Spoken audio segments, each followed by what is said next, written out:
When Rex first approached me with the idea of a smelly, noisy, or a dirty martini, for some reason I immediately thought of something entirely different that's ever been done before, according to any research I've ever done in Google in one night. It is a smelly martini that is based in the cuisine of Normandy, France, in which one simply has to use the classic combination of Calvados. This is the Le Comte Original. Basically apple brandy, otherwise known as Applejack in this country, with what should be Pont l'Evêque or Lièvre cheese. However, those are unpasteurized milk cheeses that are too young to export into this country, given the current laws. So I have an excellent substitute. This is a Place de Bourgogne, also rind-washed cheese, probably stinky but delicious. Now, when you say it's rind-washed cheese, to explain what that means. Oh, this is while the cheese is forming and actually aging. One every day comes by, literally dips a brush into Marc de Bourgogne, which is a cognac, an eau de vie made from Burgundy grapes or Pinot Noir grapes, and it literally washes the cheese, which has been scored back and forth with the metal grate that's put on top, so that the rind is infused with the Marc de Bourgogne, and it permits only certain kinds of malts to grow, which they really want because they created this incredibly piquant flavor inside the cheese.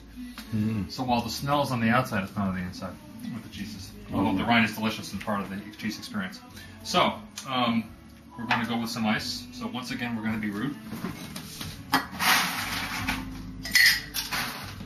Okay, very simple. To make this more of a martini quality versus more of an aperitif, we'll start with one measure of... Actually, we're going to go with 1-to-1 liquor, so we're going to go with... Sorry to waste the vodka. Basically partial measures of vodka and Calvados to make one. I'm going to stick a little more Calvados in there just because it wasn't quite even. There we go. And we'll now throw the other ingredient, typical to our Northeast America as well as Northwest France, on the same latitudes, it's not a surprise, apple cider. And we'll do an equal measure of cider to liquor, so it's 1-to-1 ratio. And here we have that. Close enough anyway. And that goes. And actually what we really have here is an appletini, folks. Or at least a very sophisticated version of it, not using the sour apple schnapps or whatever else you may use. Or just vodka and cider. Well, at this point one might ask, well, we have an appletini or some type of sophisticated martini going on here. What does this cheese have to do with a martini? Well, to make a smelly martini, one actually rims the glass directly. This is a little too cold still, so it's not getting that proper smear effect. We're going to try and help that along by doing that. Yes, there we go.